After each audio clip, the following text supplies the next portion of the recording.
Nouvel an 2017. Un groupe d'adolescents trouve près d'une forêt roumaine un journal. Celui-ci appartient à une personne nommée Scott Evans. En effectuant des recherches, les autorités découvrent qu'il s'agit d'un jeune Américain ayant disparu en 1997 avec son groupe lors d'un voyage en Europe. Je sais bien, ça fait un petit moment que j'ai plus fait de vidéo, c'est normal, c'était les vacances, je devais profiter de la météo, etc., les plages.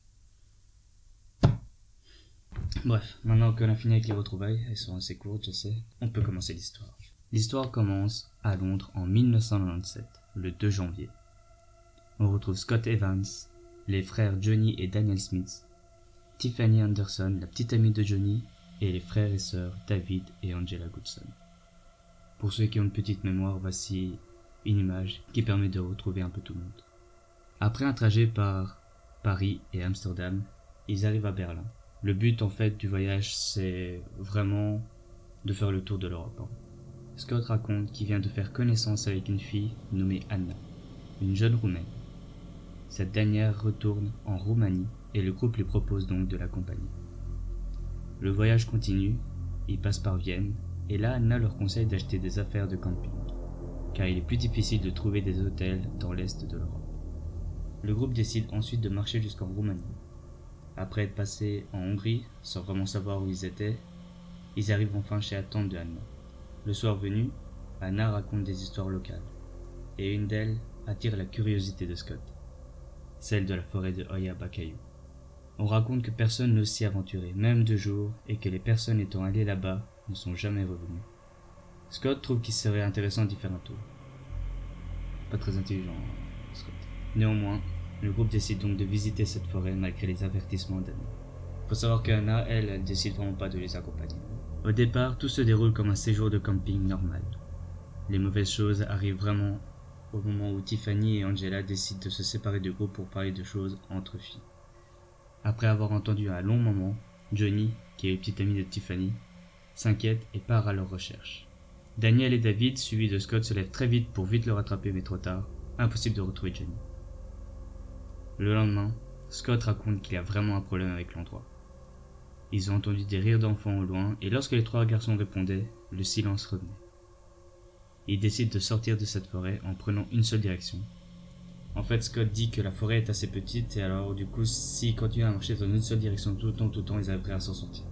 Mais au coucher du soleil, ils n'en sont toujours pas sortis, et ils décident donc de faire le campement pour une seconde nuit.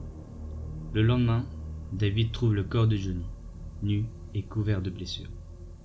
Choqué par cette découverte, le courage n'est pas là du tout pour permettre de se déplacer, et il passe donc une troisième nuit. En se réveillant, Scott et David découvrent Daniel mort. Il s'est pendu avec une corde. Il faut savoir que David, c'est le frère de Johnny. Il n'a juste pas supporté la mort de son frère. David a encore de l'espoir pour retrouver sa sœur, et c'est ce qui les motive à continuer leur recherche. Cependant, Scott dit que les rires d'enfants se sont rapprochés, et que la nuit précédente, une mélodie s'est même faite entendre. Ensuite, on n'a plus de nouvelles durant 2 jours. Il faut savoir que en fait, l'histoire elle est retracée grâce au journal qu'on a retrouvé. Alors du coup, tu as jour, tu as le mois, tu as la date, et tu as le lieu en fait à chaque fois de ce qui se passe dans l'histoire.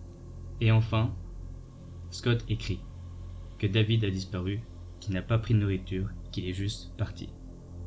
Scott est ensuite perdu, il ne sait pas quoi faire, il dit que les rires se sont arrêtés, mais un autre problème fait son apparition, le temps. En effet, Scott ne sait pas quel jour il est, il ne sait pas quel mois non plus, et il a même l'impression que les jours passent très vite. Et à partir d'un moment, c'est même autour des années. Scott ne sait même pas en quelle année il a l'impression qu'il y a des années qui se sont déroulées, et qu'il n'en est toujours pas sorti. Il raconte aussi qu'il a découvert 2 squelettes.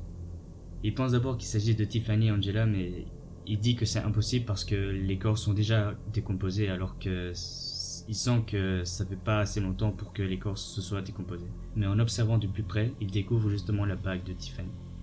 Ensuite, Scott continue à encore plus délirer. Il ne sait même plus où il est, tellement il a marché. Les rires d'enfants ont recommencé et sont encore plus intenses et fréquents. Scott écrit même que ses enfants vont venir le prendre et qu'il doit se dépêcher. Le reste du journal est ensuite rempli de gribouillages, avec des dessins de fantômes derrière les arbres, sans date, sans lieu. La dernière écriture du journal est « Je suis désolé Anna » avec quelques taches de sang. Selon les échantillons ADN, il s'agit bien de Scott Evans. Alors du coup, il y a des recherches qui ont été menées, mais sans succès, et la seule explication logique est que Scott a juste perdu la tête et que tout le monde s'est perdu en fait. Mais le seul truc incohérent, c'est que le journal a été retrouvé dans un état neuf et dans un sac de couchage vieux de plus de 1000 ans, selon les tests effectués.